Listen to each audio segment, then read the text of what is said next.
आमच्या पुढे कोणीही बलाढ्य उमेदवार असला तरी शिवसेनेचेच उमेदवार निवडून येतील असा दावा करत शिवसेनेचे नेते हनुमंत पिंगळे यांनी शिवसेनेत अंतर्गत वाद किरकोळ आहे, तिकीट सर्वांना देणे शक्य नसते, त्यामुळे काही जण नाराज होतात, मात्र ही नाराजी तात्पुरती असते असे मत व्यक्त केले।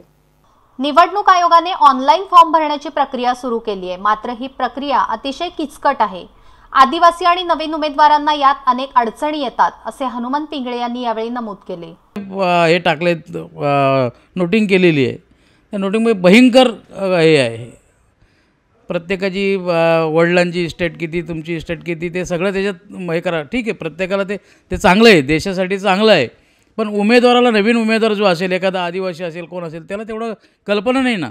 त्याच्याबरोबरचे जे कार्यकर्ते असेल त्यांना ते त्रास हे करावं, कारण त्याला माहिती नसतो, त्याला कुठून पेपर काढावा तो माहिती नसतो, त्यामुळे तिथल्या कार्यकर्त्याला त्याचे पेपर काढावे लागतात। शिवसेनेत अन्य पक्षातून कार्यकर्ते आले आहेत, त्याचा पक्षाला चांगला फायदा झालाय असे सांगताना पिंगळे म्हणाले की आम्ही घरोघरी जाऊन प्रचार करणार आहोत।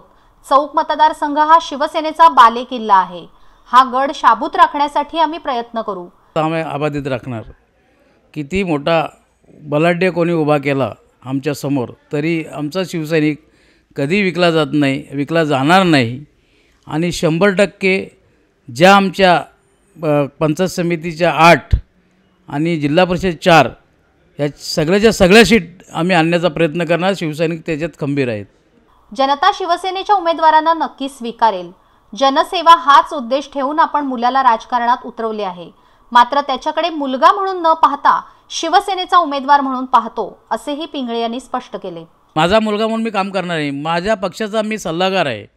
सल्लागार या नात्याने सर्व तालुक्यातील, माझ्या मुलाचं सर्व तालुक्यातील लोकांचं, उमेदवारांचं मी काम करणार आहे।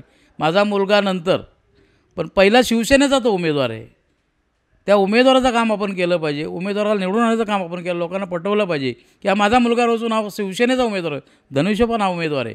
हनुमंत पिंगळेंचा मुलगा म्हणून नाही, तो शिवसेनेचा धनुष्यबाण हा उमेदवार आहे, त्यासाठी आम्ही तो प्रयत्न करणार। ब्युरो रिपोर्ट, संवाद मराठी।